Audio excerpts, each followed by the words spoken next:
Le territoire.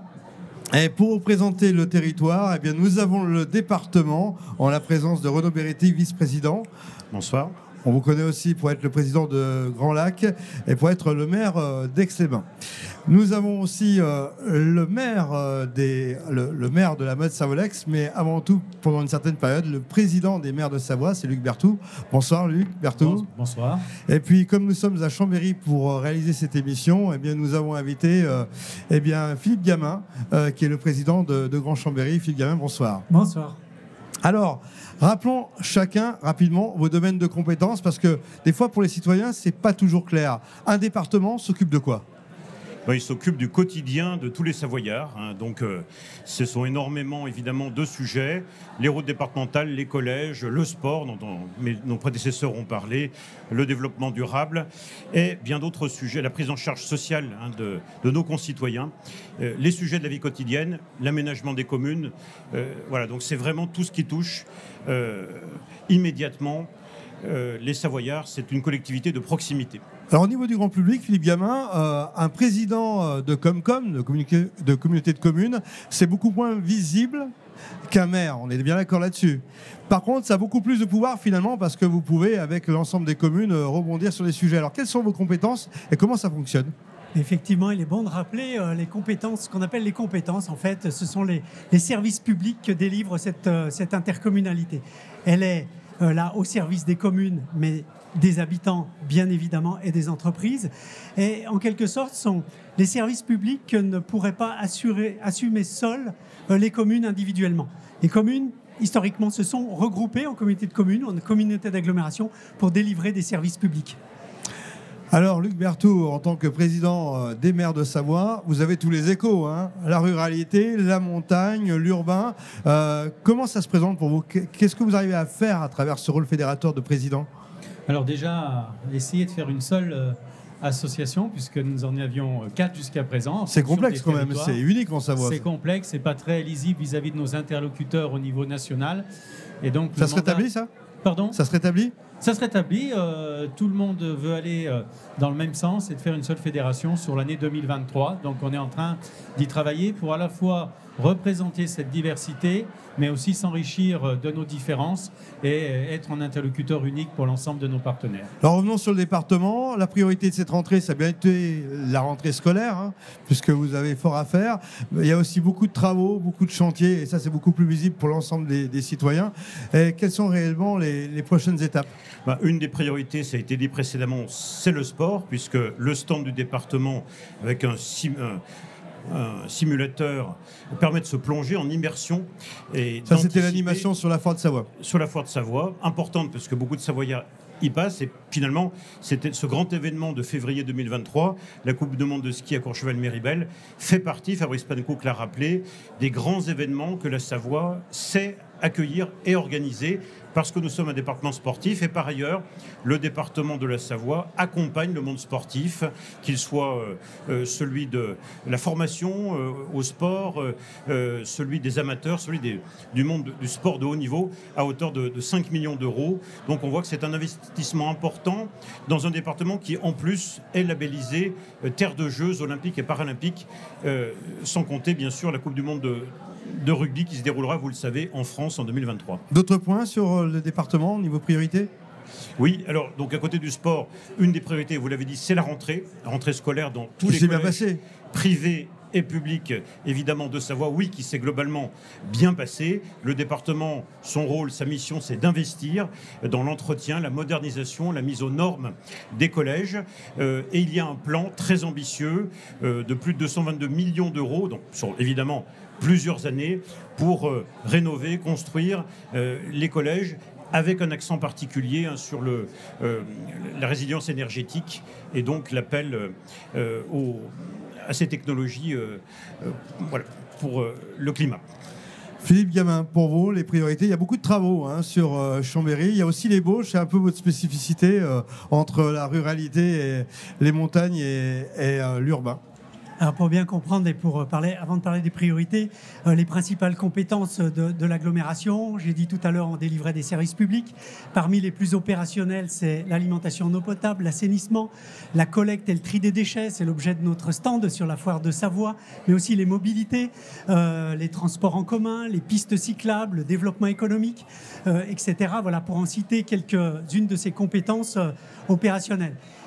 Les priorités pour cette rentrée, ce qui se voit sur le terrain, on a effectivement des travaux sur des voiries qu'on appelle d'intérêt communautaire, notamment sur la RD 1006, sur l'Aravoire et Barbera, avec l'aménagement de cette route que tout le monde connaît entre le carrefour de la Trousse et le pont de la Baratte.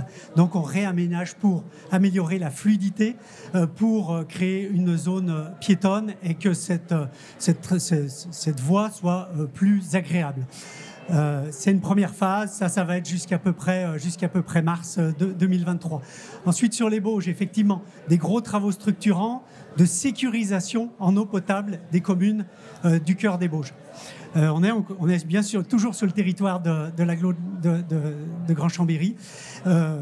Gros sujet cet été avec la sécheresse, suivi d'une pollution sur certaines communes, donc des travaux très prioritaires, importants, structurants pour aller alimenter en secours ces communes. Et puis un autre sujet d'actualité, c'est le lancement de notre marque touristique Chambéry Montagne, puisque l'agglomération a également la compétence de la promotion touristique, donc une marque qui se veut sur un tourisme durable, régénératif, de découverte, un petit peu particulier, qui est complémentaire à l'image qu'on a du tourisme en Savoie. Voilà, et puis avec mon collègue, donc Renaud Beretti, qui préside l'agglomération voisine de Grand Lac, eh bien, on a ce projet d'un syndicat intercommunautaire sur les mobilités qui va permettre d'apporter beaucoup plus de fluidité et de facilité. C'est demandé depuis longtemps par les citoyens. Voilà, notamment sur les transports en commun entre nos deux agglomérations, parce que c'est vrai que le pôle urbain de la Savoie, eh bien, il est sur cet axe-là, Aix-les-Bains-Chambéry. Messieurs, à vous trois, si vous me permettez l'expression, vous pesez lourd en termes d'habitants. La Motte-Savolex, troisième commune de Savoie. Quatrième, pardon, autant pour moi. Chambéry et Aix-les-Bains. Comment ça se passe entre vous? Vous arrivez à vous coordonner? Je pense qu'on peut dire que la Motte-Savolex, c'est la passerelle entre Grand Chambéry et Grand d'accord. Lac, et que tout ça marche de façon la plus intelligente et en bonne harmonie. Je crois que ça n'a jamais été aussi près d'aboutir sur les projets qui nous réunissent. C'est très fluide. Oui, pour l'ensemble de ce bassin de vie, qui est très important pour l'ensemble de la Savoie. Alors la densité, ça amène quelques problématiques. La sécurité, on en a souvent parlé. Qu'est-ce qu'il en est là-dessus? Je pense que vous êtes très observateur, Renaud Beretti. Vous avez beaucoup d'initiatives là-dessus. Oui, mais là, moi, je suis, dans ma fonction de vice-président du département, donc c'est pas tout à fait le sujet, c'est plus celui des maires. J'aurais beaucoup à dire, mais je voudrais rajouter que parmi les priorités du département, on a aussi la résilience énergétique. On n'a pas attendu les événements difficiles que nous traversons, c'est-à-dire l'inflation, l'augmentation des prix de l'énergie, pour mettre en place des dispositifs, par exemple sur l'ensemble de nos bâtiments départementaux, en faisant en sorte soit de faire des cessions de bâtiments, des regroupements, ou en tout cas de les équiper. Ça va être le cas des collèges de Savoie qui vont être équipés de panneaux solaires photovoltaïques, ou mon voisin et collègue président évoquait les transports, les mobilités douces. Le département, bien sûr, crée et accompagne les collectivités dans la mise en œuvre des déplacements à vélo, mais aussi l'incitation et même l'aide pour les automobilistes qui font de l'autopartage volontairement. Alors là, c'est un accord du département avec Grand Lac que je préside, Grand Chambéry que préside Philippe Gamin, et la collectivité de Cœur de Savoie. Donc en fait, on paye, entre guillemets, l'automobiliste ou son passager qui se met à l'autopartage. C'est une façon d'inciter les gens à moins utiliser leur automobile, donc soit en vélo, soit en voiture, mais à plusieurs, parce que nous représentons un bassin de vie, la moitié de la population de la Savoie, avec des mobilités quotidiennes très très importantes. Dernière question pour Luc Berthoud. Tout seul, on avance plus vite, mais tous ensemble, avec tous les maires de Savoie que vous représentez, on va beaucoup plus loin. Oui, c'est une phrase qui effectivement qu'on peut reprendre, d'autant plus quand on est engagé dans la vie publique. Et si mes collègues, et si vous le permettez, moi je voudrais finir par ce qu'on a vécu cet été, où maintenant tout le monde est conscient de ce dérèglement climatique, mais où on est plus prompt à dénoncer ce que fait le voisin plutôt qu'à remettre en cause son propre confort.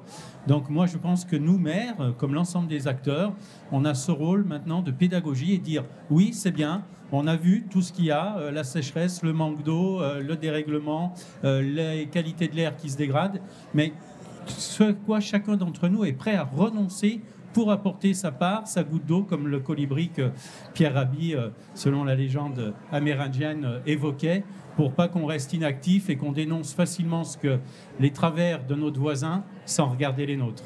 Merci messieurs, bonne rentrée à vous tous. Une dernière précision, Renaud 2023 Beretti. pour le département, ce sera aussi, c'est important, et nous y tenons avec Hervé Guémard, l'année de la culture, les 20 ans des estivales en Savoie, notre festival 100% département, et puis l'ouverture du musée savoisien, qui est le grand chantier pour tous les Savoyards, d'un musée qui sera vraiment la rétrospective de notre histoire millénaire, celle de la Savoie, donc vive la Savoie. Un mot de la fin, Philippe Gamin. Oui, très bien. Et là, j'ai envie de dire bienvenue chez nous, parce que ce phare, qui est quand même un équipement emblématique de la Savoie, ainsi que le parc des expositions, appartient à l'agglomération de Grand Chambéry et mis en gestion à Savoie Expo, dont Pascal Barcella est le président. Et on en est très fiers, on est très attentifs à ce qui s'y passe. Et on a d'autres grands équipements, comme les 2 piscines de Chambéry, la patinoire, etc. Voilà, effectivement, cette foire de Savoie... C'est la surenchère, messieurs. Non, Laurent, c'est que tu m'avais dit que j'aurais le mot de la fin, donc ils ont tous intervenu. Donc ils ont parlé de la culture, ils ont parlé du phare. Pas très loin d'ici, et ça rejoindra la culture, le 1er octobre de 19h à 23h, la nuit de la création à la mode Savolex, où il y aura notamment un tango aérien. Donc je vous invite à pas très loin du phare, et pour rejoindre l'objectif, cher Renaud, chers collègues du Conseil Général, de vous retrouver le samedi 1er octobre. Messieurs, vous ne lâchez rien, c'est pour ça que vous êtes élus. Merci, à bientôt.